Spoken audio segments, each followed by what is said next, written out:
Ako ste poput mene, sigurno smeta pisati toliko puno koda u vezi Android utrke.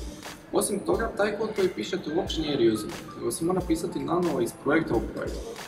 Uz to koristite callbacke koji su dosta kompliciran i ružan mehanizam, teško je shvatiti početnicima, a uz to je jako teško i održavati.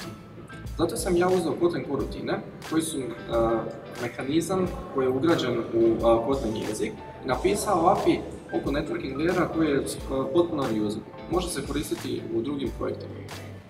Kotlin korutine su mehanizam koji omogućuje sekvencijalno pisanje koda koji zapravo radi u pozadini, odnosno asinhroni po prirodi. Samim time kod je puno jednostavniji, puno je čišći, ne samo da je kraći, već ga je lakše za shvatiti, pogotovo zato što je sekvencijalan. I kao što vidite, kod se u konačnici drastično pojednostavio, što uvelike olakšava održavanje u budućnosti.